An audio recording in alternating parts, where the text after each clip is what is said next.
हाय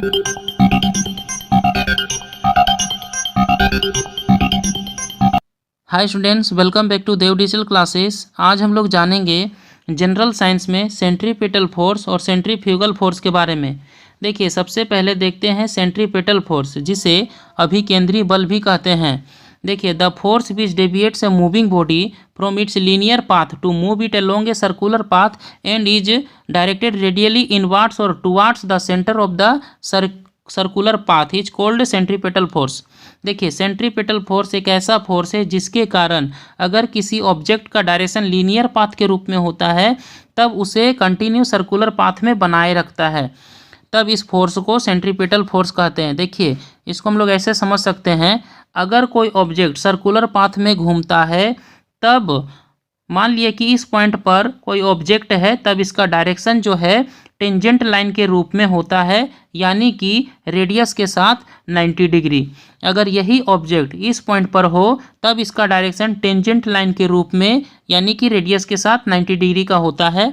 लेकिन centripetal force के कारण इस ऑब्जेक्ट को सेंटर की ओर खींचा जाता है, जिसके कारण यह कुछ एंगल से अंदर की ओर सेंटर की ओर झुक जाता है, जिसके कारण यह ऑब्जेक्ट कंटिन्यू सर्कुलर पाथ में घूमता है। तो हम कह सकते हैं कि सेंट्रीपिटल फोर्स किसी ऑब्जेक्ट में लगने वाला एक ऐसा बल है जिसका डायरेक्शन सेंटर की ओर होता है।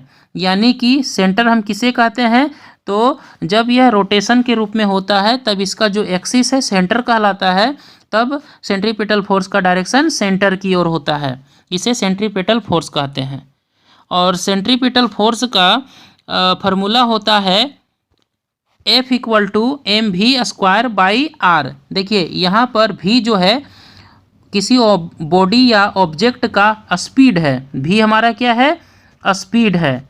और r जो है, ये जो सर्कुलर पाथ में अगर घूमता है कोई ऑब्जेक्ट, तब उसका सेंटर के साथ जो डिस्टेंस होता है वह r है। और m जो है उस ऑब्जेक्ट का मास है। तो इस तरह से सेंट्रीपिटल फोर्स निकालने का फॉर्मूला है mv²/r। चलिए अब आगे देखते हैं सेंट्रीफ्यूगल फोर्स, जिसे अपकेंद्री बल भी कहते हैं। देखिए, a force that tends to move the bodies और particles of a rotating frame away from the axis of rotation is called centrifugal force. देखिए, अभी हम लोगों ने देखा सेंट्रीपिटल फोर्स, यानी कि जब कोई ऑब्जेक्ट सर्कुलर पाथ में घूमता है तब इस ऑब्जेक्ट में एक फोर्स अंदर की ओर काम करता है, जिसे सेंट्रीपिटल फोर्स कहते हैं। ठीक उसी समय एक फोर्स बाहर की ओर भी काम करता है, जिसे सेंट्रीफ्यूगल फोर्स कहते हैं। देखिए, इसको अच्छा से समझते हैं। मान लिए कि सेंटर पर भी कोई ऑब्जेक्ट है, तो जब यह ऑब्जेक्ट सेंटर वाला ऑब्जेक्ट बाहर घूम रहे ऑब्जेक्ट को अपनी तरफ खींचता है, उसे सेंट्रीपिटल फोर्स कहते हैं। ठीक उसी समय बाहर घूमने वाला ऑब्जेक्ट सेंटर में स्थित ऑब्जेक्ट को अपनी तरफ खींचता है, उसे सेंट्रीफ्यूगल फोर्स कहते हैं। यानी सेंट्रीफ्यूगल फोर्स का डायरेक्शन सेंटर से आउटवर्ड होता है। देखिए, इसको हम लोग और एक एग्जाम्पल से समझ सकते हैं। मान लिया कि एक स्टोन को रस्सी से बांधकर हम घुमाते हैं, तब यह सर्कुलर पाथ में घूमता है, तब हम लोग अपने हाथों से उस ऑब्जेक्ट को अपनी तरफ कंटिन्यू खींच करके रखते हैं। तो जब हम अपनी तरफ खींच करके रखते हैं तब उस फोर्स का डायरेक्शन जो है इनवर्ड होता है, जिसे सेंट्रीपिटल फोर्स कहते हैं। ठीक उसी समय हम लोगों को यह फील होता है कि जो स्टोन है हम लोगों को हमारे हाथों को भी अपनी तरफ खींचता है। इसलिए जिस ओर ऑब्जेक्ट जाता है, ठीक उसी ओर हमारे हाथों में भी खिंचाव उत्पन्न होता है, यानी हमारा हाथ भी उसी ओर जाना चाहता है। इससे यह स्पष्ट होता है कि बाहर घूम रहा स्टोन हमारे हाथों को भी अपनी तरफ खींचता है, यानी कि हमारे हाथों में एक फोर्स काम करता है और उस फोर्स का डायरेक्शन सेंटर से आउटवर्ड होता है, यानी कि बाहर की ओर। और यह फोर्स किसके कारण होता है, बाहर घूम रहे ऑब्जेक्ट के कारण होता है, जिसे सेंट्रीफ्यूगल फोर्स कहते हैं। और याद रखना है कि सेंट्रीपिटल फोर्स और सेंट्रीफ्यूगल फोर्स का वैल्यू आपस में इक्वल होता है, और इसका वैल्यू होता है mv²/r।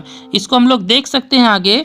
The magnitude of the centrifugal force is equal to the magnitude of the centripetal force. और ये किसके इक्वल होता है, mv² बाई r के। ये क्लियर है। चलिए और थोड़ा सा समझते हैं हम लोग। मान लिए कि ये अर्थ है और अर्थ के चारों ओर क्या घूम रहा है, मून घूम रहा है, ठीक है। तो दोनों के बीच में एक फोर्स काम करता है जिसे ग्रेविटेशनल फोर्स कहते हैं, ठीक है।